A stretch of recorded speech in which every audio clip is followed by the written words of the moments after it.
Good morning, Ian Crouch with your 8:30 Hunter News update. Hunter Valley bus crash driver Brett Button will be forced to listen to more victim impact statements today from those directly affected by the tragedy.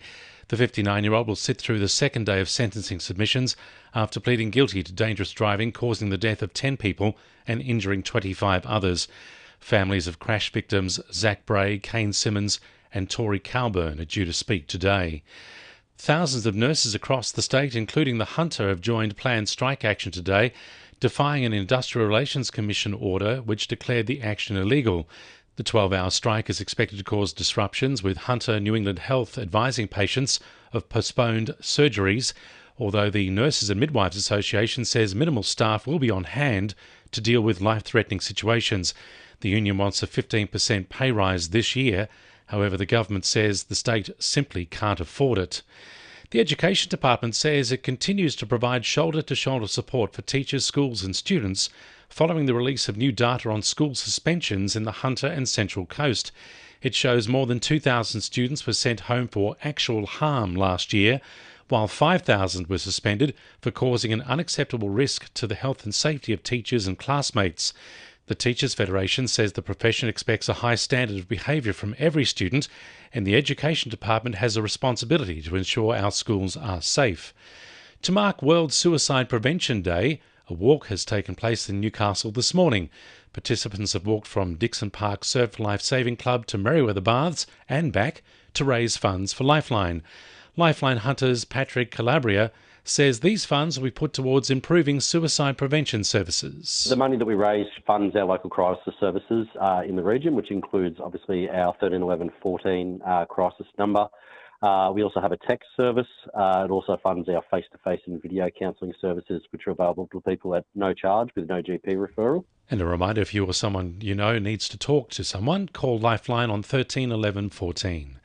Police are trying to piece together the circumstances leading up to a fire which damaged a boat and 2 cars at Edgeworth last night. 4 fire crews from Holmesville and Cardiff were called to a home on Knott Street at about 9:45. The occupants managed to put out a car fire before they arrived. The boat blaze took them about 20 minutes to extinguish. A second car sustained minor damage. An upgraded playground in Hamilton's Gregson Park will be open later this month. The new $3.5 million play space includes accessible features such as carousels, bridges and pathways. Newcastle Councillor Carol Duncan says she's excited to see it open to the community for the September school holidays. And I think it's important to note that it's actually one of almost 30 playground projects that have been delivered across Newcastle over the last 6 budgets. So ensuring that we renew our playgrounds and that we upgrade things like accessibility for all families and all children to be able to enjoy them is incredibly important.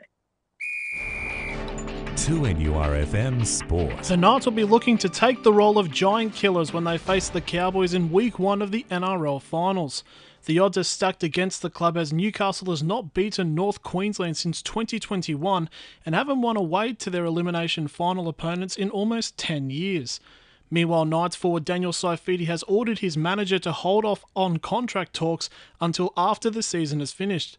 The Blues Origin rep is one of a few players who were asked by the club to look at options elsewhere to ease salary cap pressure.